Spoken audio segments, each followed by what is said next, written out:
자, 우리가 일단은 우리의 신앙의 본질에서 우리의 신앙은 하나님과의 친밀한 교제인 것을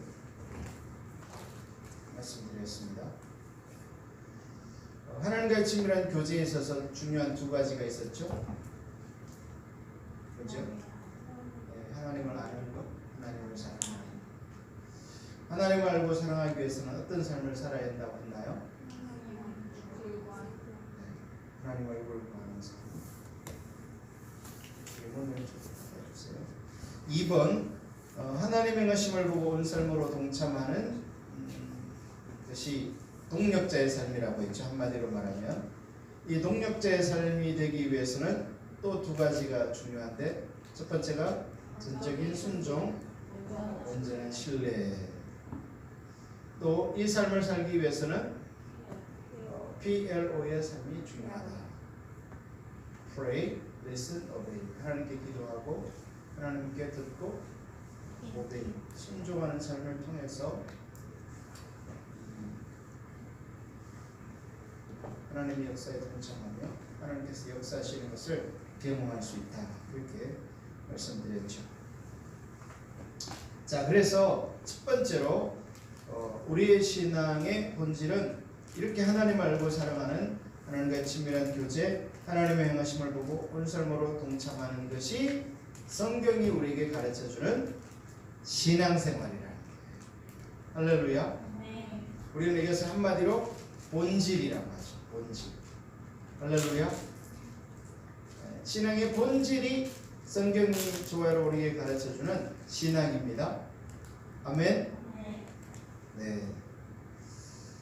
요한복음 17장 3절에서도 예수님께서 이르시되 내 마음을 다하고 목숨을 다하고 뜻을 다하여 죄송합니다. 요한복음 17장 3절 영생은 곧 유일하신 참 하나님과 그가 보내신 자 예수 그리스도를 아는 것이다. 영생이 하나님 아는 것, 즉 예수 그리스도를 아는 것이라. 여기서 안다는 말은 사귐과 교제로 아는 것, 이론과 교리와 지식으로 아는 것이 아니라 사귐과 교제로 아는 것이 여기서 말하는 아는 것입니다. 할렐루야. 그것이 영생이고 그것이 우리의 신앙의 핵심이다라는 거죠. 또 성경에서 말하는 가장 큰 계명, 서기관이 예수님께 물었잖아요. 선생님, 가장 큰 계명이 무엇입니까? 했을 때 예수님이 마태복음 23장 37절에서 대답하죠. 예수께서 이르시되 내 마음을 다하고 목숨을 다하고 뜻을 다하여 주 너희 하나님을 사랑하라 하셨으니 이것이 크고 첫째 되는 계명이요. 하나님을 사랑하는 것이 가장 큰 계명이고 하나님을 아는 것이 영생이고, 이렇게 성경이 명백하게 말하고 있잖아요. 그게 우리의 신앙이다라는 거예요. 신앙의 본질이라는 거예요. 할렐루야. 호세아 6장 6절에서도 나는 인애를 원하고 제사를 원하지 아니하며 번제보다 하나님 아는 것을 원하노라. 우리가 이미 다 살펴봤지만 여기 하나님이 원치 않는 것은 번제와 제사라고 말하고 있어요. 자, 그러면 하나님이 번제와 제사를 정말 원하지 않는 거예요? 드리지 말라는 거예요? 그건 아니죠. 번제와 제사도 누가 명령했어요? 하나님께서. 그런데 왜 여기서는 인애를 원하고 하나님 아는 것을 원하고 번제와 제사는 원하지 않는다, 이렇게 다소 좀 극단적으로 들리는 말씀을 하실까요? 이유는 뭐예요? 즉 본질이 없는, 즉 하나님을 사랑하고 하나님을 아는 것이 없는 번제와 제사는 아무 의미가 없다라는 거예요. 번제와 제사가 진정한 의미가 있기 위해서는 뭐가 전제되어야 한다는 거예요? 신앙의 본질, 즉 하나님을 아는 것, 하나님을 사랑하는 그 본질이라고 하는 그것이 전제되어져야 의식이라고 하는 제사도 번제도 의미가 있어진다는 거예요. 오늘 이 본질과 의식의 여러분, 우리가 사실 이 설명을요 자주 들어도 우리가 이게 선명하게 비춰지기가 쉽지 않은 것 같아요. 주님께서 오늘 밤에 놀라운 은혜를 우리 모두에게 부으시기를 예수님의 이름으로 축복합니다. 네. 자, 우리가 한번 그 예레미야 7장 22절 23절을 한번 읽어보겠습니다. 사실은 내가 너희 조상을 애굽 땅에서 인도하여 낸 날에 번제나 희생에 대하여 말하지 아니하며. 여러분, 하나님께서 모세를 리더로 세우시고 이스라엘 백성들을 이끌어서 번제와 제사에 대해서 말하지 않았나요? 말씀하셨어요. 근데 왜 여기서 말하지 않았다고 말하죠? 똑같은 얘기예요. 하나님이 말씀하지 않았다는 것은 문자 그대로 하나님은 언제는 말하고 언제는 말하지 않았다. 절대 그러실 수 없는 분이세요. 하나님은 어제든 오늘이든 내일이든 영원토록 뭐 하시는 분? 동일하신 분. 하나님은 어제는 이렇게 말하고 오늘은 그걸 달리 말하실 수 없는 분이에요. 하나님은 어제 말한 게 오늘도 동일하세요. 할렐루야. 네. 자, 그러면 내가 번제나 희생에 대해서 말하지 않으며 명령하지 아니하고 오직 내가 이것을 그들에게 명령하여 이르기를 너희는 내 목소리를 들으라. 여러분, 하나님 목소리를 듣는다는 게 뭐예요? 이 하나님과 친밀함을 얘기하는 거예요. 우리가 신명기 30장으로 한번 가보겠습니다. 구약성경 신명기 30장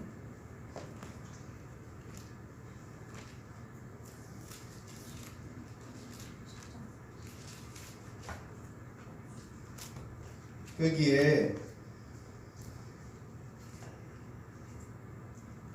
15절 보라 오늘 생명과 복과 사망과 화를 내 앞에 두었나니. 이스라엘 백성들 앞에 지금 뭐가 있어요? 생명과 복과 사망과 저주. 그래서 하나님은 하나님의 백성들인 이스라엘 백성이 뭐를 누리기를 원하세요? 생명과 복. 당연히 마치 우리 육신의 부모님이 우리 자녀들이 생명과 복을 누리기를 원하는 것처럼 하나님께서도 이스라엘 백성들이 생명과 복을 누리기를 원하시는데 그 생명과 복을 누리는 길을 16절에서 알려주고 계세요. 자, 16절을 봅니다. 곧 내가 오늘 내게 명령하여 내 하나님 여호와를 뭐하고? 사랑하고. 여기도 나오죠. 하나님을 사랑하는 것이 생명의 길인 거예요. 왜? 그게 신앙의 핵심이고 본질이니까. 아멘? 아멘. 예. 여호와를 사랑하고 그 모든 길로 행하며 하나님의 길, 하나님 중심을 말한다고 했죠. 여러분, 우리는요 내가 보기에 좋은 길로 가려는 경향성이 있어요, 없어요? 있어요. 아마 여러분도 오늘 하루 사신 삶도 어쩌면 내가 보기에 좋은 길을 갈 수 있었을 거예요. 근데 여러분, 우리의 신앙은 생명의 길, 복의 길은 누구의 길로? 하나님의 길로 가는 것이 핵심이다. 하나님 중심적인 삶이라고 했잖아요. 또 그의 명령과 규례와 법도를 지키라 하는 것이라. 그래야만 내가 생존하며 번성할 것이요 또 내 하나님 여호와께서 내가 가서 차지할 땅에서 내게 복을 주실 것임이니라. 그러면서 19절에 다시 한번 반복적으로 주님이 말씀하시죠. 내가 오늘 하늘과 땅을 불러 너에게 전도를 선노라. 하늘 천지가 너희의 정인이라는 거예요. 내가 생명과 사망과 복과 저주를 내 앞에 두었은즉 너와 내 자손이 살기 위하여 생명을 택하고. 여기도 보면 하나님의 열망이 나오죠. 하나님은 이스라엘 백성들을 살기 위해서 뭐를 택하라? 생명을 택하라. 복을 택하라. 그렇게 말씀하고 계시잖아요. 그러면서 다시 한번 생명과 복의 길에 대해서 20절에 말하고 있어요. 내 하나님 여호와를 뭐하고? 사랑하고. 여기도 나오죠. 하나님 사랑하는 것. 하나님 사랑하고 아는 것이 신앙의 본질, 하나님과의 친밀한 교제라고요. 할렐루야. 자, 그런데 여기서 아까 16절에서 하나님을 사랑하고 그 모든 길로 행하라. 여러분, 하나님의 길로, 하나님을 믿는 백성이면 행하고 싶어요, 안 행하고 싶어요? 다 행하고 싶죠. 난 하나님 길 싫어요, 이러는 사람이 어디 있겠어요? 다 하나님의 길로 행하고 싶어요. 문제는 하나님의 길이 뭐냐는 거예요. 어떻게 하나님의 길을 알고 하나님의 길을 따라가죠? 하나님의 길은 성경에 있잖아요. 이렇게 말할 수 있는데요. 네, 하나님의 길은 성경에 있습니다. 그런데 성경에 있는데 오늘 내가 따라가야 될 하나님의 길을 어떻게 알아요? 그래서 이 신명기 30장 20절에서는 내 하나님 여호와를 사랑하고 그의 말씀을 청종하며 라고 말하고 있는 거예요. 이 말씀을 청종하다는 것이 직역하면 뭐라고요? 그의 목소리를 듣고 순종하며 하나님의 음성을 듣는 거예요. 즉 친밀한 관계 안에서 하나님의 뜻을 깨닫고 순종하는 것을 말해요. 할렐루야. 왜냐하면 그게 신앙의 본질이에요. 예레미야서가 지금 말하는 거죠. 하나님은 번제와 제사나 희생에 대해서 말하지 않고 명령하지 않고 오직 내가 이것을 그들에게 명령하여 이르기를 너희는 내 목소리를 들으라. 무슨 말이겠어요? 하나님을 사랑하고 하나님과 친밀한 교제 속에서 하나님의 마음을 깨달아 들어 뭐하라? 순종하라. 신명기 30장에서 말하는 것과 동일한 내용인 거예요. 할렐루야. 너희는 내 목소리를 들어라. 그리하면 나는 너희 하나님이 되겠고 너희는 내 백성이 되리라. 다시 말해 나는 너희 하나님이 되겠다. 너희는 내 백성이 된다. 무슨 말이에요? 생명과 복의 길이 임한다는 거예요. 하나님의 생명이 임하는 거예요. 하나님이 복으로 임하는 거예요. 하나님 자신이 임하는 거예요. 여러분 신앙의 본질에 하나님이 임하십니다. 하나님의 생명이 임하십니다. 그래서 우리는요 어떤 대가를 치르고라도 이 본질로 가야 돼요. 우리 안에 이 자기중심성이 있는 거 배웠어요. 우리 안에 거짓 신앙 체계를 따라가려는 큰 유혹이 있는 것도 우리가 배웠어요. 그러나 그 모든 자기중심성, 그 거짓 신앙을 깨트리고 파고 버리고 어디로 가야 되는 거예요? 하나님 중심의 신앙의 본질로 가야 거기에 하나님의 생명이, 하나님의 복이, 하나님의 은혜가 임하는 거예요. 살 길이 열리는 거예요. 할렐루야. 여러분 가정이 회복되기 위해서는요, 하나님 물질을 주세요. 우리 자녀들이 잘 되게 해주세요. 뭐 그것도 필요할 수 있어요. 그러나 그것은 정답이 아니에요. 바른 길은 뭐예요? 우리 가정이 엄마 아빠가 자녀들이 어디에 세워지는 거?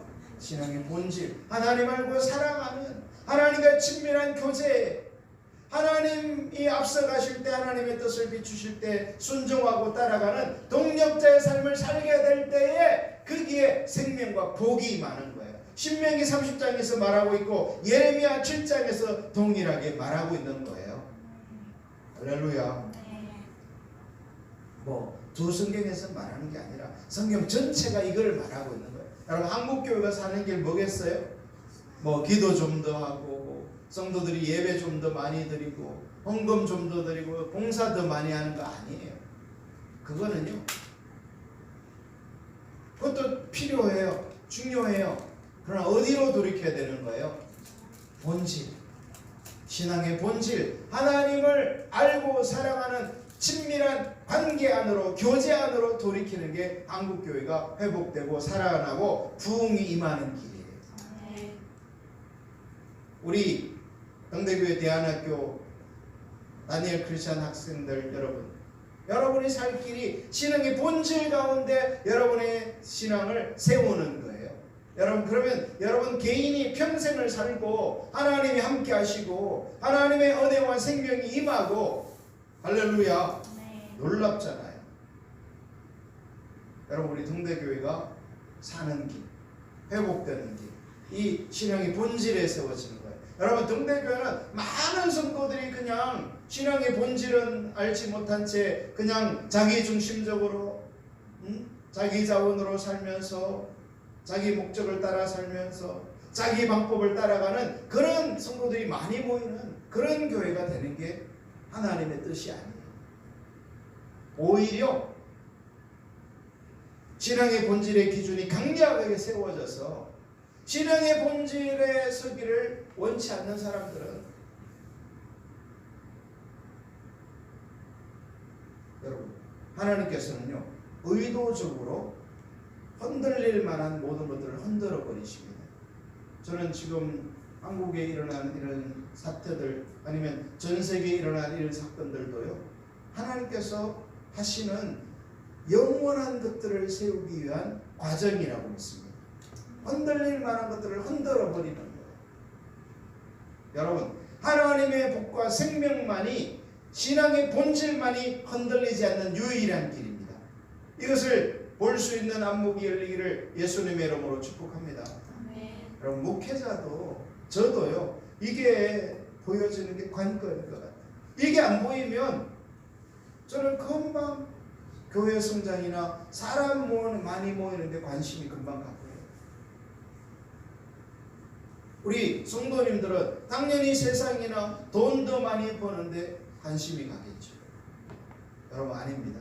여러분 가정을 회복하고 살리는 길은 더 많은 물질이 아닙니다. 신앙의 본질, 하나님과의 관계가 우리를 살리는 것을 깨달을 수 있기를 예수님의 이름으로 축복합니다. 우리 다음 세대를 살리는 길이요, 반드시 이 신앙의 본질이 내세우는 거예요. 하나님 알고 사랑하는 그런 청소년들이 세워질 때에 여러분, 다음 세대는 소망이 있는 거예요. 할렐루야. 뭐 우리가 그냥 우리 자녀들을 그냥 내 꿈과 내 비전대로, 아니면 세상의 사람들이 하는 방식대로 막 학원을 하루에 그냥 7개, 8개씩 다니게 해서, 여러분, 그런다고 해서 여러분 세상적 성공을 추구하면요, 망하는 길로 가는 거예요. 하나님을 따라가셔야 돼요. 할렐루야. 하나님이 생명인 걸 깨달아야 돼요. 아멘. 그래서 이 신명기 30장 20절에서도 이렇게 말하는 거예요. 여호와를 사랑하고 그의 말씀을 청종하며 또 그를 의지하라. 그는 내 생명이시요. 누가 생명이라는 거예요? 하나님이. 여기서 생명과 복은요, 상호 교차적으로 쓰이는 말이에요. 그는 내 생명이라는 말은 하나님이 뭐라는 거예요? 우리의 복이라는 거예요. 하나님의 생명이라는 말은 하나님이 우리의 복이라는 거예요. 우리는 어떤 복 그러면 뭐 돈을 생기는 거, 없던 집이 생기는 거, 좋은 자동차가 생기면 복 받았다. 여러분, 그거는요, 피상적 모조품이에요. 진짜 핵심은 뭐예요? 하나님이 복인 걸 깨달아요. 그분이 함께 하시면 복이 함께 하는 거예요. 하나님이 함께 하시면 생명이 함께 하는 거예요. 하나님이 함께 하시면 가정이 살아나는 거예요. 하나님이 함께 하시면 자녀들이 살아나는 거예요. 하나님이 함께 하시면 교회가 살아나는 거예요. 하나님이 함께 하시면 그 나라가 사는 거예요. 할렐루야. 여러분, 대한민국이 살아나는 길, 지금 우리나라 큰 위기 가운데 있잖아요. 이 그냥 신종 코로나 바이러스만 위기가 아니, 이로 인한 경제적 손실, 여러분 지금 자영업자들 그렇지 않아도 어려운데, 이로 인해서 사람들이 왜냐하면 가게로 가는 것을 꺼려요. 여러분, 그런데 우리가 알아야 할 사실은요, 이런 위기 속에서도 우리의 복은, 우리의 생명은 돈에 있지 않다는 거예요. 하나님 그분이 복인 것을 깨달아야 돼요. 할렐루야.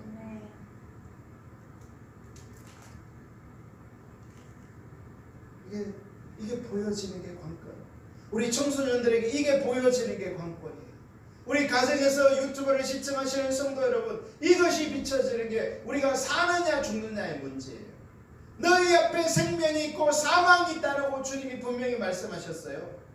하나님의 길을 따라가지 않으면, 생명의 길을 가지 않으면 우리에게는 사망이 있는 거예요. 죽음의 길을 가면서도 그걸 모르는 거예요. 왜? 원수가 우리의 눈을 가리기 때문에, 우리를 미혹시키기 때문에 모르는 거예요. 신천지에 빠진 사람들이 미혹돼서 가잖아요. 그러니까 이단인 줄도 알지 못하고 가는 것처럼.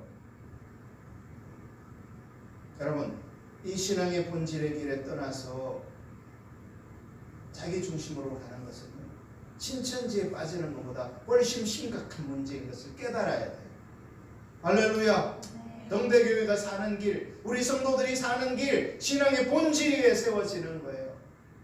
어떤 대가를 치르고라서라도 이 자리에 서셔야 돼요. 할렐루야. 깨달을 수 있기를 예수님의 이름으로 축복합니다. 아멘. 자, 그래서 이 예레미야 7장에서 하나님은 지금 신앙의 본질을 말하는 거예요. 하나님을 사랑하고 하나님의 음성을 듣고 하나님을 따르라는 거예요. 자, 그래서 그렇게 되면 나는 너희 하나님이 되겠고 너희는 내 백성이 되리라. 너희는 내가 명령한 모든 길로 걸어가라. 그리하면 복을 받으리라 하였으냐.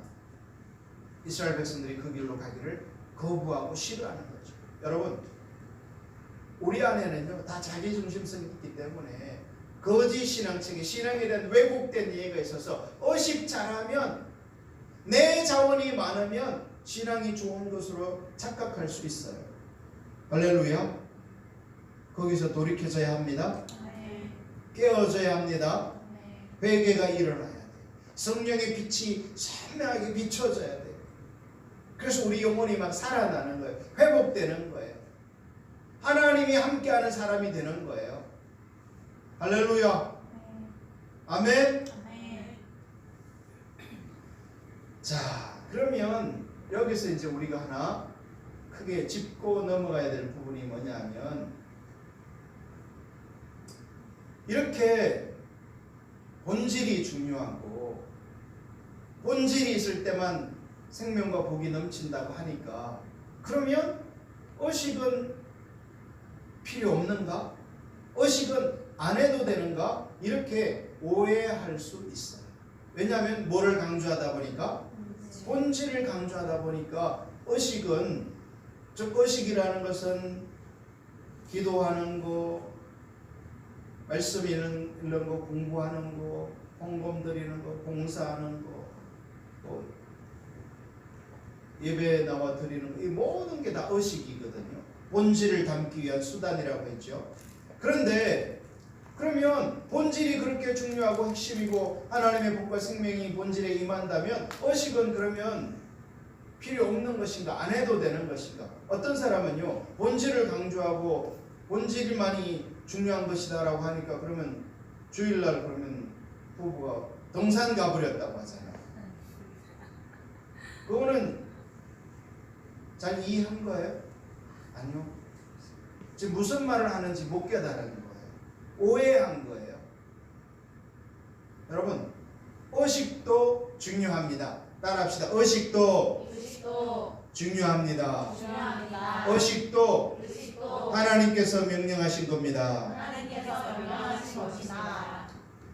여러분, 이 성도들 중에 의식 중에 제일 부담스럽고 힘든 게 뭘까요?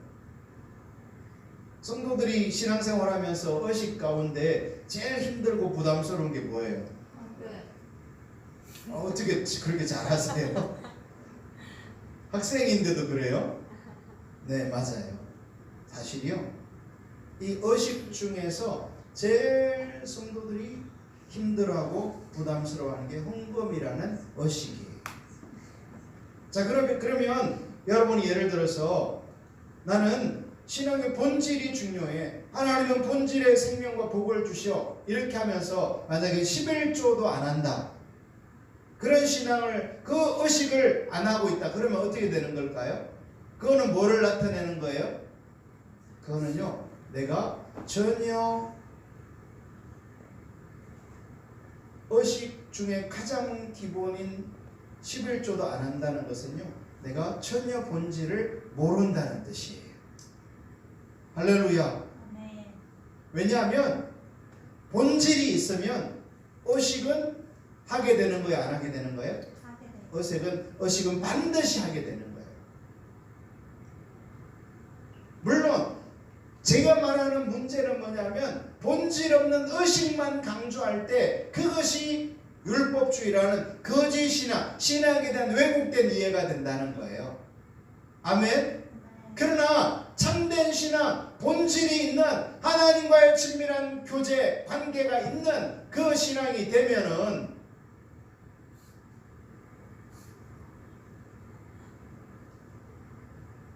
되면은 어떻게 되는 거예요? 의식이 있게 되는 거예요. 그러면 성경에 보면 마리아가 예수님을 사랑하는 자리에 늘 있었어. 예수님 발 앞에 예수님의 말씀을 듣고 늘 예수님을 사랑하는 그런 고백을 하는 것을 볼 수 있어요. 그런데 그 마리아가 예수님께서 돌아가시게 됐을 때 어떻게 해요? 값비싼 향유가 들어있는 옥합을 깨트려서 예수님의 머리에 부어버려요. 예수님의 제자들은 그걸 보며 막 꾸짖죠. 아니 저렇게 값비싼 향유를 왜 허비하였는가? 여러분, 예수님께서는 그때 뭐라고 하셨어요? 이것은 허비가 아니다. 낭비가 아니다. 저는 나의 장래를 예비한 것이다. 이렇게 하시면서 칭찬하셨어. 여러분, 우리가 여러분도 대답했다시피 이 물질이라는 의식 부분이요, 신앙생활에 어떻게 보면 가장 큰 어떤 넘어야 될 산처럼 여기는 경우가 적지 않아요. 근데 여러분, 우리가 세상을 살아가면서요, 내가 중요하다고 생각하는 일에 우리 돈을 써요, 안 써요? 이 일은 정말 중요해. 이 일은 내가 정말 필요해. 그런 일이라면 우리 돈 써요, 안 써요? 써요. 요즘 막 서울에서는 아파트가 20억을 넘어간다는데 그 일을 위해서 돈을 써요, 안 써요? 씁니다. 여러분, 우리가요, 엄청난 돈을 이거는 나에게 정말 필요해 하면요, 우리는 꼭 씁니다. 심지어는 어떤 사람은 막 무리를 해서라도 빚을 내고 신용카드를 긁어서라도 그렇게 하면 안 되겠지만 그러는 경우도 있어요. 그런데 우리가 하나님 앞에서 하나님께서 말씀하시는 의식의 부분을 부담스러워한다, 못한다, 그거는요, 내 신앙이 지금 심각하게 문제가 있다는 뜻이에요. 여러분, 우리가 말라기 시대를 보면요, 구약 성경 맨 마지막 성경인 그 말라기서에 제사장들이 이 의식을, 제사를 잘하고 있어요, 잘못하고 있어요? 잘못하고 있어요. 성경에 보면 그들은 하나님께 바치는 그 제물들을 저는 것, 병든 것, 눈먼 것들을 드리고 있어요. 즉 의식에 있어서 완전히 타락한 시대의 모습을 보여주고 있어요, 말라기서는. 자, 그러면 그들이 신앙의 본질인 하나님을 깊이 사랑하는 하나님의 인격적 관계를 맺고 있을까요? 여러분, 하나님께서요, 이스라엘 백성들이 그런 식으로 제사를 드리니까 막 그들을 책망하는데 그들은 왜 자기들을 하나님이 책망하는지 이유조차 몰라요. 아니, 우리가 지금 제사 드리고 있는데, 그러면 성경에 저는 것, 눈먼 것, 병든 것 드리게 돼 있어요, 안 드리게 돼 있어요? 못 드리게 돼 있죠. 성경에 명백하게 그렇게 드리고 있는데도 그렇게 하면서도 자기들의 잘못을 지적하니까 우리가 뭐를 잘못했느냐 이렇게 말을 해요. 자, 그러면 그들은 성경이 몰라서 그렇게 했다고 여러분 생각하세요? 그게 아니에요. 그거는 왜 그러냐면요, 그 시대 사람들이 다 그렇게 행하고 있었던 것을 말해요. 여러분, 만약에 지금 우리가 2020년을 살아가고 있는데요, 이 시대 사람들이 다 그렇게 행하면 나도 그렇게 행하면서 문제의식을 느껴요, 못 느껴요? 못 느끼게 됩니다. 여러분, 마틴 루트가 500년 전 종교개혁을 일으켰는데요, 왜 루트라는 사람이 종교개혁을 일으켰냐면 그 시대에 이 기독교 신앙이 너무나 왜곡되고 타락해 있는 것을 깨달았기 때문이에요. 성경 말씀과 하나님의 기준과 너무나 벗어나 있는 것을 깨달았기 때문에 이 종교를 개혁시켜야 되겠다, 이대로 둬서는 안 되겠다 해서 루트가 앞장서게 된 거예요. 자, 그러면 그 시대 사람들은 어떤 식으로 신앙생활을 하고 있었어요? 구원을 받기 위해서는 뭐 해야 된다고 생각한 거예요? 면죄부를 사야 본인도 구원을 얻고 이미 돌아가신 우리의 부모님, 형제, 친척까지도 구원을 시킬 수 있다, 그렇게 가톨릭 교회에서 가르쳤어요. 근데 그 사실에 대해서 부정하거나 반박하거나 동의하지 않는 사람이요 한 명도 없었어요. 그 시대 500년 전에는요 모두가 다 구원을 받으려면 당연히 뭐를 사야지? 면죄부를 사야지라는 생각을 모두가 했던 거예요. 성경에 그런 말씀이 없는데도 불구하고 세상 사람들이 다 그렇게 하니까 그거에 대해서 이상하게 생각하는 사람이 아무도 없다는 거예요. 여러분 신천지에 빠진 사람들이 이렇게 그 신천지 교육을 받아서 이제 다 그 6개월 정도 이제 교육이 끝나면요 우리가 바로 신천지다 이렇게 자기들이 자신들의 정체를 알리는 시간이 온대. 그러면요 반응이 두 가지예요. 왜냐하면 이 정상적인 기독교인이라면 신천지가 잘못됐다는 얘기를 들어요 안 들어요 평소에? 엄청 교회에서 들었어요. 그런데 이제 알고 보니까 자기들이 한 성경 공부가 이단 신천지인 걸 깨달아요. 그래서 막 이 손이 부들부들 떨리면서 하는데도 신천지인 걸 명백히 알려줬는데도 못 나온다는 거예요. 왜요? 이유가요. 그게 수많은 그 과정을 배우고 그 신천지가 옳다는 사람들을 보고서 설마 이 사람들이 다 틀렸겠냐 이렇게 생각한다는 거예요. 여러분 우리가 빠지는 함정이 뭐냐면 수많은 사람들이 그 길을 가면 우리는 설마 이 사람들이 다 틀렸겠어 이렇게 생각하는 경향이 있다는 거예요.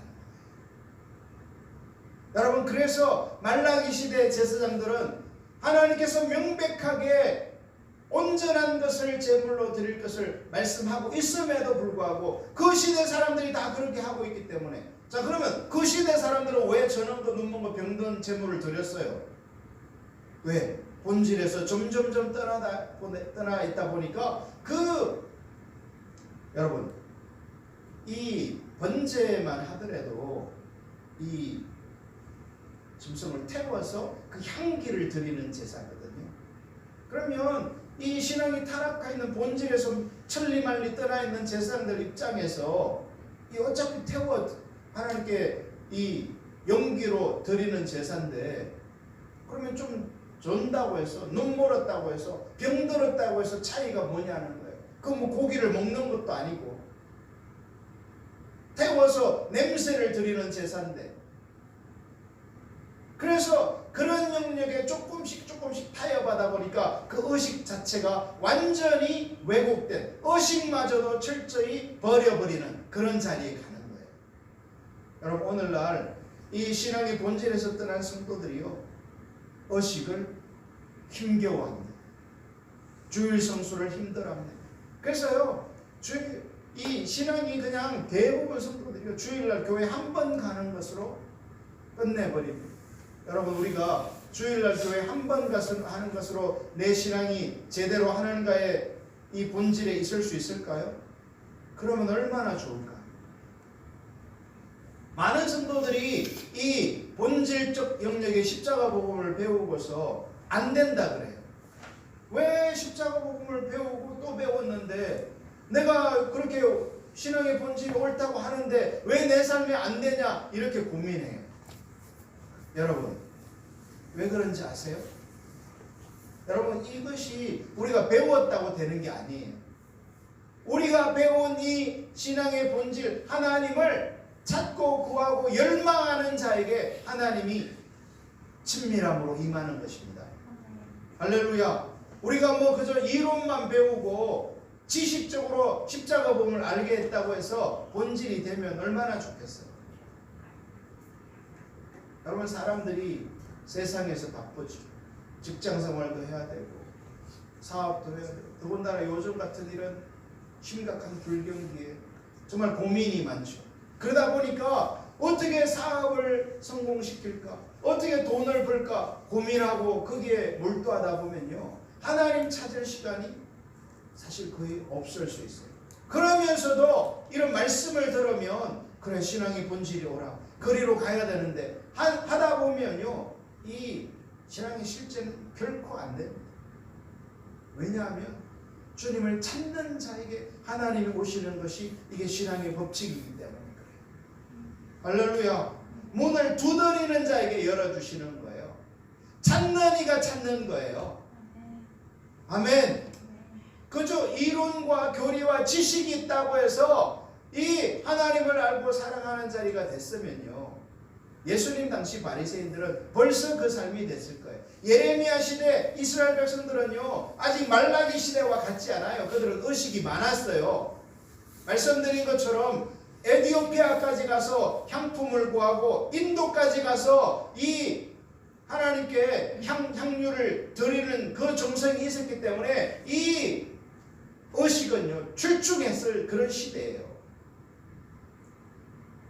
그런데도 본질이 없으니까 하나님께서 심판하시고 징계하시는 거예요. 근데 우리의 삶에 이 의식마저 버렸다. 헌금하는 것이 부담스럽다. 라고 오늘날 성도들이 정말 헌금을 부담스러워합니다. 사실 부담스럽죠. 근데 여러분 우리의 신앙생활은요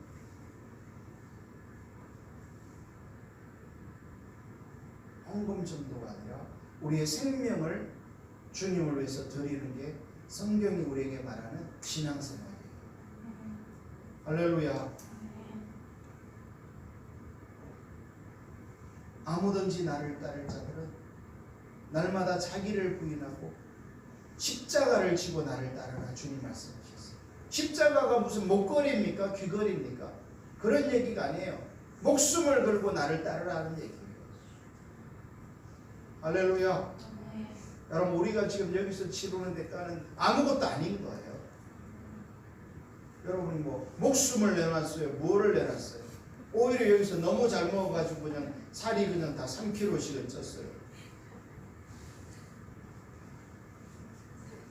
여러분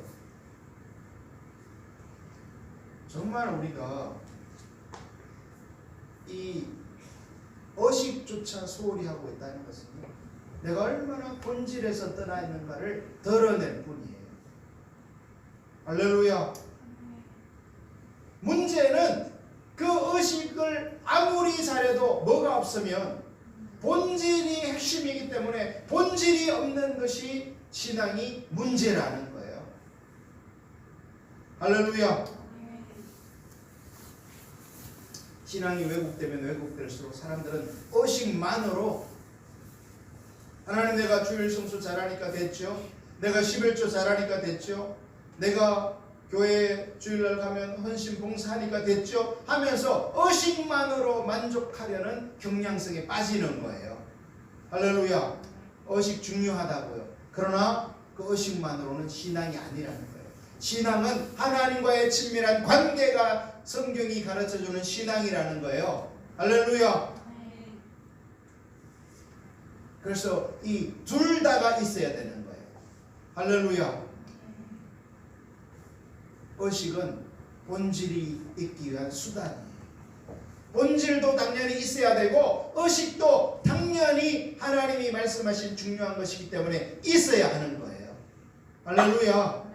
본질을 강조하고 또 강조하다 보니까 그러면 의식은 안 해도 되는 것처럼 야 신앙의 본질 너무 좋다. 하나님을 알고 살아가는 친밀한 교제 너무 좋다. 여러분 하나님을 정말 사랑하면요 의식이 따라오게 돼 있어요. 할렐루야. 깨달을 수 있기를 예수님의 이름으로 축복합니다. 그렇기 때문에 의식이 없는 신앙은요 아무리 본질 그래도 그거는 사실은 자기 기만이에요. 속임수에 빠진 거예요. 신천지에 미혹된 것처럼 자기 기만에 빠져 있는 거예요. 깨어나셔야 돼요. 할렐루야. 그러나 그렇게 의식을 한다 해도 뭐가 없으면 본질, 하나님과의 친밀한 관계, 하나님이 하나님의 일을 행하시기를 열망하시는 것을 비추실 때 순종하며 따라가는 그 동력자의 삶이 없으면 그 의식도 의미가 없다는 거예요. 할렐루야. 신앙은 그래서 우리가 이미 앞에서 쭉 살펴본 대로 하나님과의 친밀한 관계가 신앙이에요. 그것이 예수님이 보여준 신앙이고, 그것이 노아가 보여준 신앙이고, 아브라함이 보여준 신앙이고, 모세가 보여준, 다윗은 뭐 말할 것도 없죠. 다윗은 뭐 신구약 성경에서 하나님과 하나님의 마음에 합한 자라고 하나님이 그 친밀함을 표현하는 정도로 하나님과 이 친밀한 관계에 있었던 사람이잖아요. 할렐루야. 여러분, 그래서 깨달으셔야 돼요. 아, 신앙은 하나님과의 생생한 살아있는 친밀한 관계, 그것이 신앙생활이구나. 할렐루야. 그리고 그리로 나아가기 위해서는 하나님의 얼굴 구하는 그 삶이 있어야 되는 거예요. 여러분, 우리가 왜 오전 10시에 또 이렇게 저녁마다 이 위기의 시대에 이렇게 합니까? 바로 그렇게 하나님을 찾기 위한 몸부림, 작은 몸부림 중에 하나라고 이해하시면 돼요. 여러분이 뭐 피곤하다고 힘들다고 아유 뭐 그렇게 해야 되냐, 이해는 될 수 있는데요, 하나님을 찾지 않으면 친밀함은 절대 안 됩니다. 왜냐하면 하나님은 하나님을 찾는 자에게 친밀함을 부으시기 때문에 그게 무슨 우리의 공로라는 게 아니라, 우리는 공로가 없지만은 예수님의 십자가 때문에 하나님이 친밀함으로 임하시지만은 하나님을 찾는 자에게 주님은 은혜를 부으시는 거예요. 할렐루야. 세상에는요, 여러분 보십시오. 이렇게 요즘 이제 점점 기온이 올라가잖아요. 이렇게. 그래서 참 요즘 이렇게 낮에 날씨가 좋은데, 그러면 그 햇빛은 악인이나 선인이나 신앙의 본질을 찾거나 안 찾거나 어때요? 동일하게 그 혜택을 볼 수 있어요. 비가 오면 선한 사람은 비가 안 맞고 악인은 비를 맞고 그렇게 되나요? 그게 아니에요. 그런 혜택은 동일하게 누려요. 여러분, 그러면 이 신앙의 본질, 하나님과 친밀한 관계가 악인이나 선인이나 아니면 하나님을 찾는 자나 찾지 않는 자나 동일하게 누린다고 생각하세요? 여러분, 그게 완전히 착각이에요. 그렇지 않아요.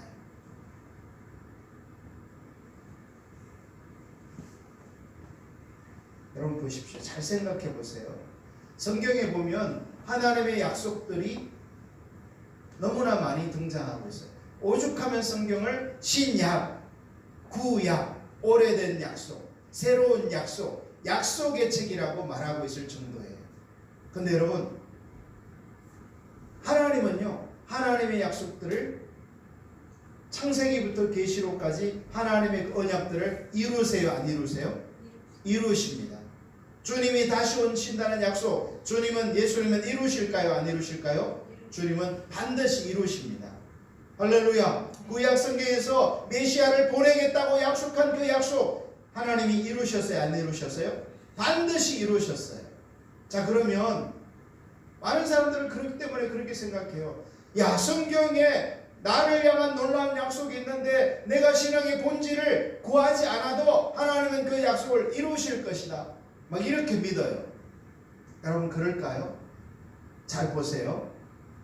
자, 노아 시대의 예를 드는 거예요. 노아가 하나님께서 명령하신 그 길을 살지 않으면서 방주도 짓지 않고 자기가 보기에 좋은 삶을 살아가면서 우리 가족은 하나님이 구원하실 거야, 이렇게 믿었다면 구원받을 수 있나요?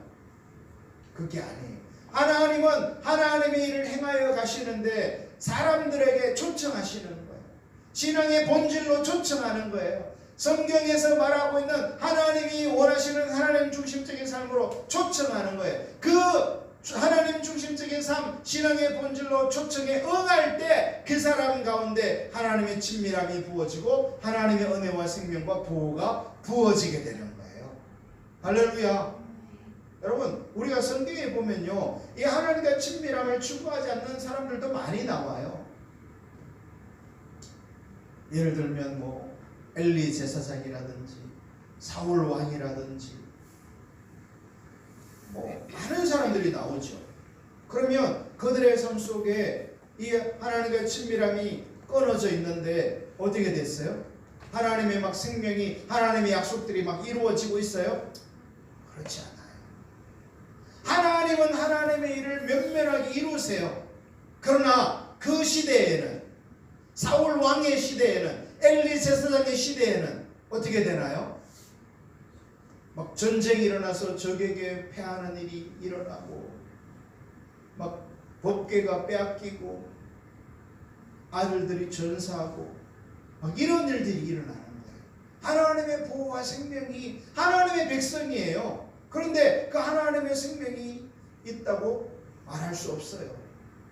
여러분, 이 신앙의 본질은요, 우리에게 성경이 제시하는 믿음의 길인데 그것은 찾고 구하는 자에게 이 은혜가 임하는 거예요.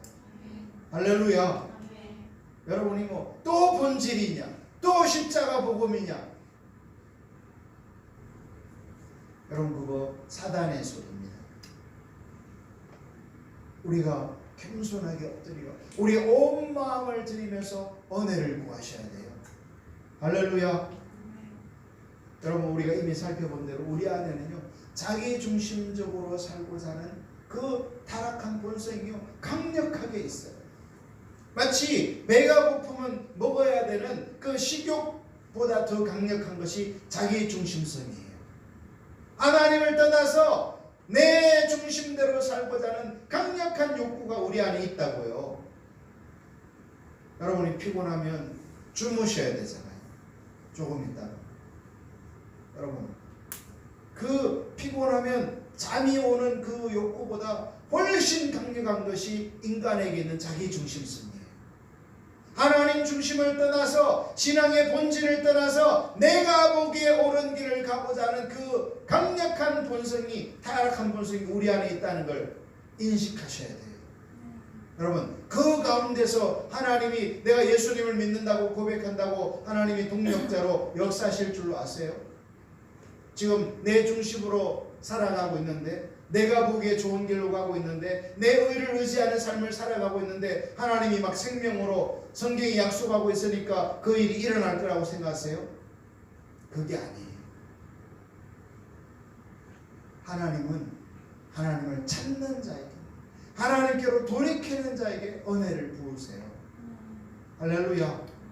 여러분 그래서 한편으로 저와 여러분은 이 성경이 우리에게 가르쳐주는 신앙은 신앙의 본질적인 하나님과 친밀한 관계이지만, 개인적으로 저와 여러분은요 하나님으로부터 초청받고 있는 거예요. 그 삶을 살도록, 그 길로 돌이키도록 초청이기 때문에 그렇게 안 살 수도 있어요. 내 중심으로 갈 수도 있어요. 내가 보기에 옳은 길로 갈 수도 있어요. 선택은 누가 하는 거예요? 여러분 하나님은 저와 여러분 로봇으로 창조하지 않았어요. AI 로봇이 아니에요. 인간은 선택할 수 있는 거예요. 신앙의 본질을 선택하여 하나님을 찾기를 열망할 수도 있고, 내 중심으로 갈 수도 있는 거예요.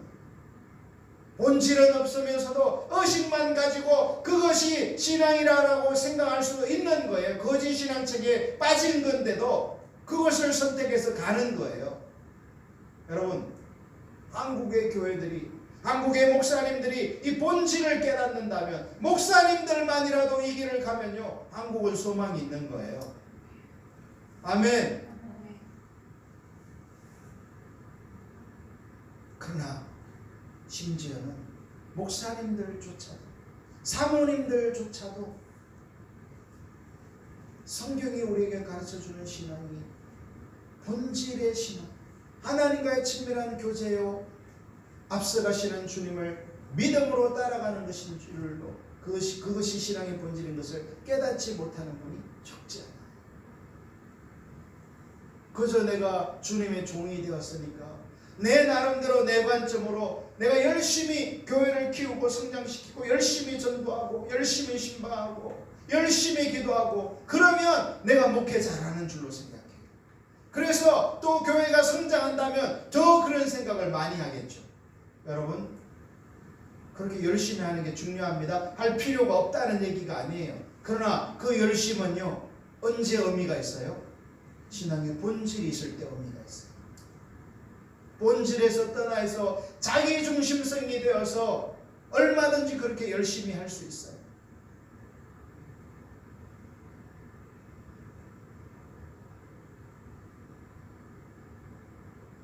의식이 의미를 가지려면 본질이 있어야 의미가 있다는 사실을 깨달을 수 있기를 예수님의 이름으로 축복합니다. 여러분, 이게 사람들이 잘 안 비춰지기 때문에 그러면 나는 뭐 본질 없으니까 뭐 11조 안 해도 되겠네. 주일날 그냥 내 등산 그때 가고 싶었는데 못 갔으니까 그냥 아내랑 등산이나 가야 되겠다. 애들하고 그냥 놀이동산 가고 싶은데 내가 못 가고 있었는데 주일 성수 때문에 못 가고 있었는데 놀이동산이나 가자. 야 얘들아, 이번 주는 우리 놀이동산 가자. 신난다. 여러분, 그게 뭡니까? 본질이 없기 때문에 의식도 버린 거예요. 여러분, 의식이 의미를 가지려면 본질이 반드시 있어야 돼요. 할렐루야. 이제 제가 이렇게 보니까 우리 교회도 이제 결혼 정년기에 들어서는 청년들이 이제 하나둘 늘어가고 있는데요. 만약에 이제 10월에도 누가 결혼한다 그러는데 이제 형제가 갑부라고 합시다. 갑부 집 아들, 재벌 아들이에요. 돈이 무진장 많아. 그런데 이제 결혼하는데 자기를 위해서는 막 7억짜리 차를, 뭐죠? 그 이탈리아제 람보르기니를 막 사고, 또 반지를 막 10억짜리 물방울 다이아몬드를 사고, 뭐 좀 뭐 하여튼 뭐 과장해서 뭐 저는 모르겠어요. 어떻게 돈을 써야 많이 쓰는 건지 그 세계를 모르니까 하여튼 뭐 그런 식으로 막 엄청나게 이렇게 이제 결혼 준비를 했다고 해봐요. 근데 이제 아내가 될 신부에게는 18K 한돈짜리 실반지를 해줬다고 생각해요. 자, 그러면 그 신부될 자매가 결혼해요? 아니, 반지 좋은 거 받는 게 결혼의 목적인가요? 근데 목적도 아닌데 왜 뭐 18K 실반지 하나 해주면 그냥 만족해야지 왜 결혼 안 한다 그래요? 여러분 보십시오. 바로 여러분, 그게 의식이에요. 의식. 의식은 나의 뭐를 표현하는 거예요? 내 마음을, 본질을 표현하는 거예요. 여러분, 내가 뭐 능력이 없어서 뭐 18K 실반지 해주는 거 괜찮습니다. 진짜 능력이 없어 사랑하는데 저도 못 해줬어요. 여지껏. 그럼 어떻게 하겠어요? 그런데 능력이 돼요. 근데 자기를 위해서는 아낌없이 쓰는데 사랑하는 신부를 위해서 사랑한다고 해요. 또 그러면서 그렇게 한다면 사실은 그거는 우리는 그게 뭔지를 알아요? 사랑하는 것이 아닌 걸 알죠. 사랑한다면 그럴 수 있어요? 없어요? 그럴 수 없는 거잖아요. 누구나 다 아는 거잖아요. 여러분, 신앙도 똑같습니다. 우리가 하나님을 사랑하는 것이 신앙의 본질인데 사랑한다고 하는데 의식을 부담스러워해? 헌금을 부담스러워해? 이거는요, 사랑하는 게 문제가 있는 거예요. 이게 안 비춰지는 거예요, 사람들은. 여러분, 본질이 돌이켜져야 되는 거예요. 사랑의 문제가 해결돼야 되는 거예요. 아까 그렇게 말한 그 형제가 자매에게 무슨 실반지를 해줬니 안 해줬니 그 문제 이제 전에 그 본인의 마음을 돌이켜야 되는 거예요. 아, 목사님 그래도 사랑해도 워낙 구두쇠여서 그럴 수 있잖아요. 여러분, 구두쇠라면 그러면 자기를 위해서 그렇게 아낌없이 쓸 수 있나요? 그건 아닌 거죠. 공평해야 되는 거죠. 여러분, 그래서 이 신앙이요, 하나님을 사랑하는, 하나님을 아는 것이 신앙의 핵심인데, 그 신앙이 있으면 의식은 어떻게 되는 거예요? 따라오게 되는 거예요.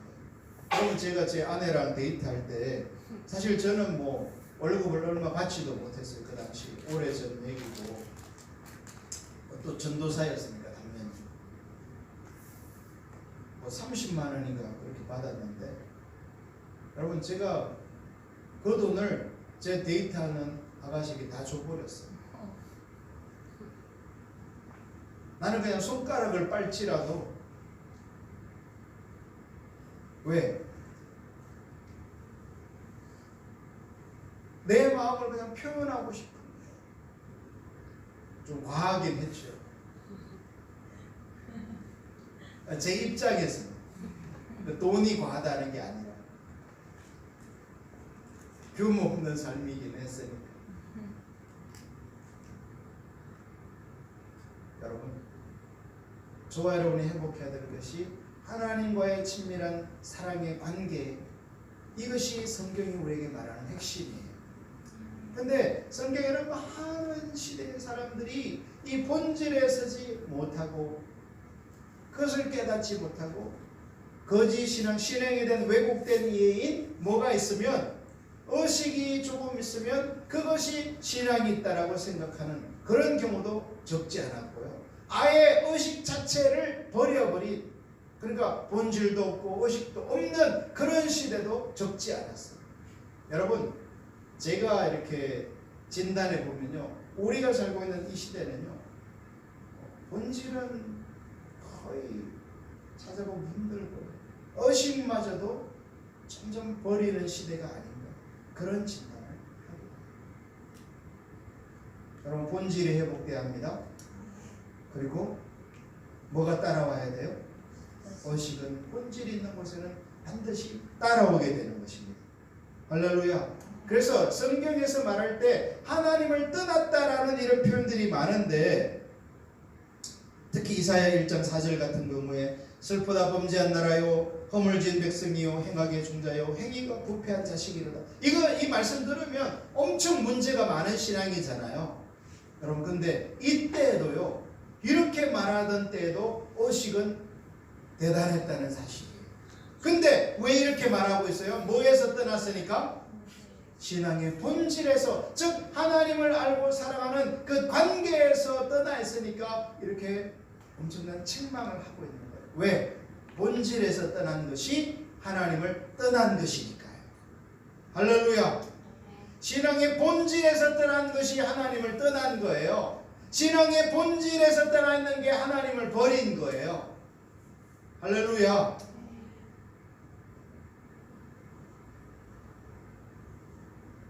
여러분, 그리고요, 이렇게 신앙의 본질에서 떠나 있어 의식은 많은데 본질에서 떠나 있잖아요.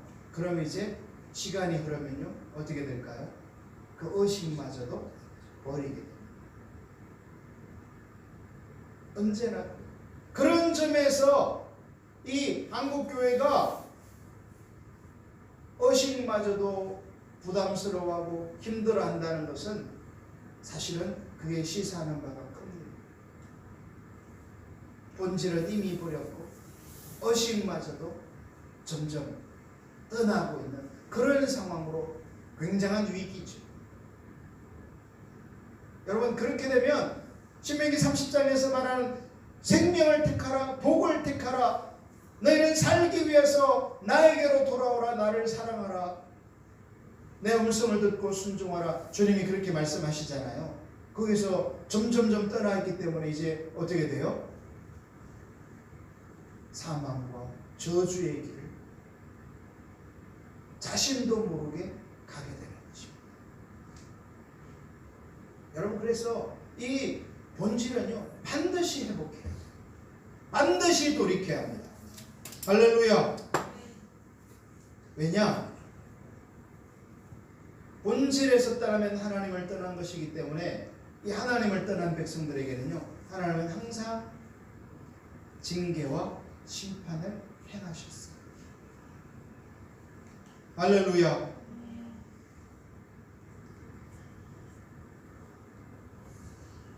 호세아 4장 6절을 보면요 이런 말씀이 있어요. 내 백성이 지식이 없으므로 망하는도다. 여기 지식은요 하나님을 아는 지식을 말하는데, 여기서 하나님을 아는 지식이란 하나님에 관한 교리적, 지식적, 이론적 지식을 말하는 게 아니에요. 여기서 이스라엘 백성들이 없는 지식은 하나님을 인격적 만남과 사귐과 교제로서의 지식을 말하는데, 그 지식이 없으므로 망하는도다. 본질이 없으면 망하는 거예요. 할렐루야. 한국교회가 본질이 없으면 망하는 거예요. 내가 지식을 버렸으니, 즉 하나님 자신을 버렸으니 나도 너를 버려. 여러분, 하나님이 우리를 버리면 어떻게 되겠어요? 나도 너를 버려 내 제사장이 되지 못하게 할 것이요. 여러분, 하나님께서 이 신앙의 본질에서 떠난 제사장, 하나님이 버리십니다. 버린다는 말은 지옥 가게 한다는 말보다는 이 땅에서의 하나님의 생명 없는, 하나님의 임재가 없는, 하나님의 실제가 없는, 그래서 그 신앙의 여정이 너무나 고통스러운 거예요. 할렐루야. 나도 너를 버려 내 자성이 되지 못하게 할 것이요, 내가 내 하나님의 율법을 잊었으니 나도 내 자녀를 잊어버리리. 여러분, 하나님의 본질에서 떠나면 의식을 소홀히 할 뿐만 아니라 하나님의 말씀도, 아까도 보셨잖아요. 말라기 시대에 이스라엘 백성의 제사장들이 말씀에서, 율법에서 명백하게 말하고 있는 전한 것, 눈먼 것, 병든 것 드리지 못하게 돼 있는데, 그런 걸 드리면서도 우리가 언제 하나님을 버렸습니까? 우리가 언제 하나님을 사랑하지 않습니까? 이렇게 말하는 거예요. 율법을 버리면서도 버린 줄도 몰라요. 여러분, 오늘날 하나님의 말씀을 떠나 있으면서도 하나님의 말씀에 떠나 있는 줄도 모르는 것이 이 시대의 모습입니다.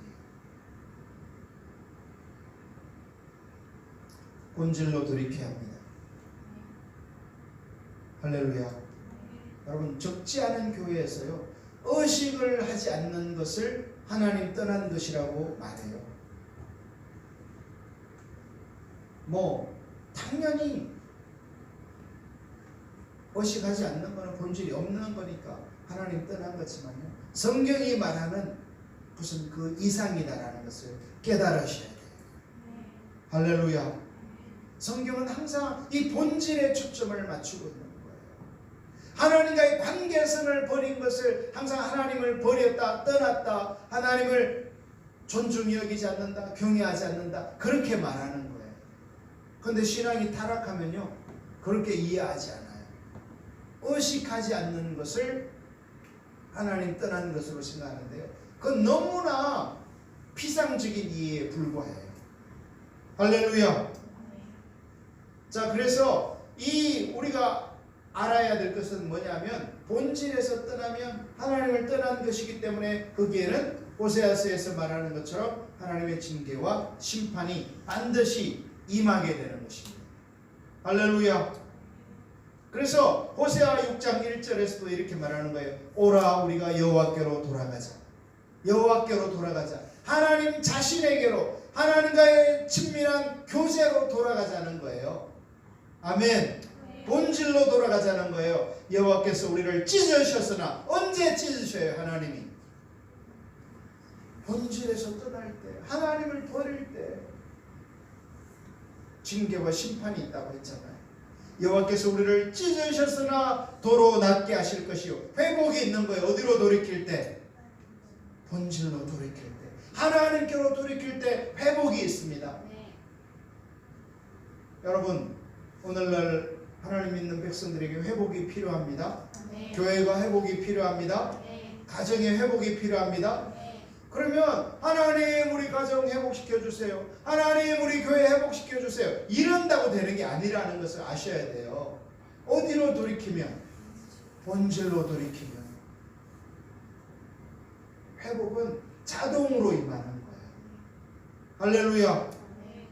오라 우리가 여호와께로 돌아가자. 여호와께서 우리를 찢으셨으나 도로 낫게 하실 것이요 우리를 치셨으나 즉 본질에서 떠난 백성은 하나님이 찢으시고 치시는 일이 있는 거예요. 뭐 하도록? 돌아오도록, 회복하도록. 그러니까 한편으로요, 하나님의 징계와 심판 가운데서도 하나님은 뭐 하시는 거예요? 하나님의 백성들을 사랑하시는 거예요.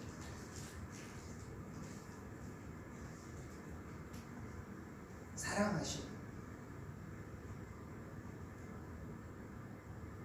여러분, 자녀들이 부모님의 마음을 이렇게 속썩이고 불순종하고 자기 멋대로 가면 부모님이 막 화를 내죠. 그죠? 여러분 중에는 부모님이 여러분에게 화내는 그런 관계가 아니기를 바라는 거예요. 화를 그런데도 자녀들이 계속 속썩이면요, 이제 막 부모님이 막 진짜 화를 크게 내면서 이제 막 집 나가 막 이런 식으로 나와요. 여러분 근데요, 그런 속에서도 부모님은 어때요? 사랑합니다. 오늘 제가 국민일보 그 기사를 하나 봤는데요. 저는 모르지만 인스타그램인가 하는 그런 SNS에 아주 심각한 그런 범죄 온상이 되고 있다는 그런 기사가 나온 걸 봤어요. 여러분, 우리 청소년들 인스타그램 절대로 그 근처 안 가기를 바라요. 범죄자들이 노리고 있어요. 완전히 우리 청소년들의 인생을 망쳐버리는, 완전히 말도 안 되는 그런 범죄의 표적을 그 인스타그램이라는 그런 SNS에 하고 있다는 것을 보고 제가 아주 충격을 받았어요. 여러분, 이 세상이 정말 안전한 곳이 아니에요. 정말 범죄자들이요, 얼마나 하나님의 형상인 여러분들을 망치려고 완전히, 그 사람들은 제가 보니까요, 양심이 완전히 양심을 팔아도 양심이라는 것 자체가 없어요. 너무나 심각한 범죄를 저지르면서도 그것을 오히려 자랑하고 오히려 광고하고 다니는, 너무너무 무서운 시대가 되고 있어요. 여러분, 그러면 그런 우리 다음 세대 청소년들, 깨어진 가정, 문제 많은 교회들 회복의 길은 뭘까요? 하나님 그 자신의 본질로 돌이키는 것이 회복의 길이라고 호세아 성경은 우리에게 가르쳐주고 있습니다. 사실 호세아뿐만 아니죠. 여러분이 오늘 우리가 살펴보는 이 본질과 의식의 관계를 선명하게 깨닫고 하나님의 본질로 돌이킬 때요, 놀라운 주님의 역사가 나타나게 됩니다. 할렐루야.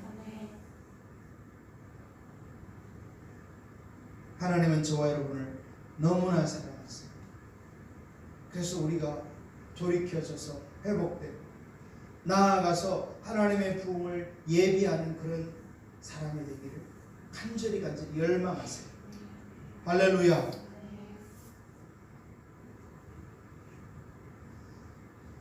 마지막으로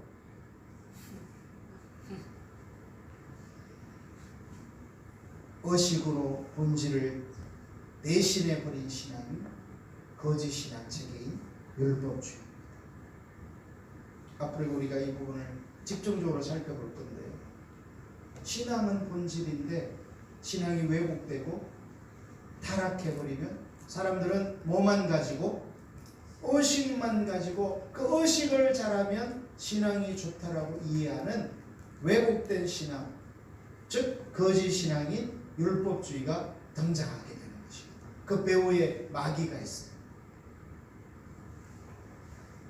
여러분, 제가 생각할 때 우리 한국의 교회는 이미 이 본질은 까맣게 잊어버린 채 의식만으로 신앙을 평가하려는 그 일이요 벌써 수십 년이 된 것 같아요. 여러분, 제가 신앙의 본질, 하나님과의 친밀한 관계가 성경이 가르쳐주는 신앙인 것을 예전에 그렇게 많이 못 들어본 것 같아요. 그저 주일 성수해야 된다, 기도 많이 해야 된다, 11조 잘 드려야 된다, 예배에 빠지면 안 된다, 이런 얘기를, 그런 것을 강조하는 얘기는 제가 많이 들었지만 여러분, 의식도 중요하다고 했습니다. 그러나 성경이 말하는 우리의 신앙은요, 본질이 우리의 신앙이에요. 본질은 사라진 채 의식만으로, 의식이 본질을 대신해버린 신앙이 가짜 신앙, 율법주의라는 거예요. 할렐루야. 깨달을 수 있기를 예수님의 이름으로 축복합니다. 그 가장 대표적인 시대가 바로 이사야 선지자가 활동했던 시대예요. 그래서 우리가 이사야서 1장을 읽어보면요, 그 시대 사람들은 엄청나게 많은 제물을 하나님께 바치고, 의식이죠, 기도를 많이 하고 있고요, 예배라는 예배는 빠지지 않고 드리고 있어요. 오늘날 의식 잘한다는 성도가 도저히 따라갈 수 없는 정도로 그렇게 의식을 많이 하고 있는데 뭐가 없으니까? 본질이 없으니까 하나님께서 그 시대 사람들을 엄청나게 책망하고 있는 것을 볼 수 있어요. 그러면서 그들로 하여금 어디로 돌이키라? 본질, 하나님과의 관계로 돌이키라, 그렇게 촉구하고 있는 것을 볼 수 있어요.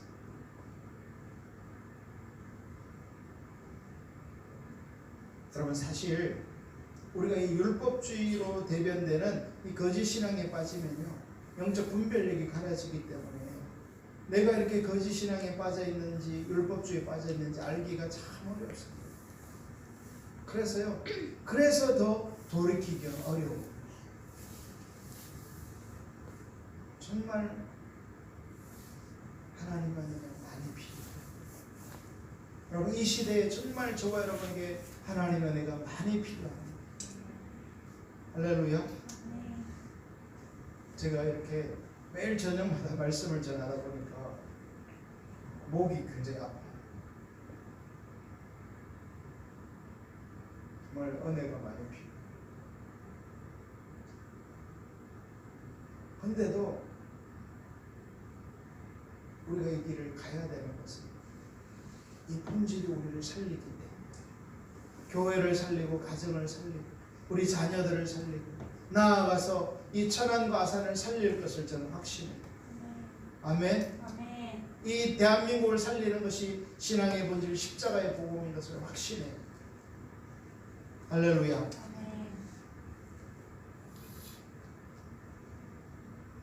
이곳에 있는 우리 학생들, 유튜브를 신청하시는 분들이 이 부분이 선명하게 비춰져서 정말 하나님을 찾고 하나님께로 돌이키는 저와 여러분이 되기를 예수님의 이름으로 축복합니다.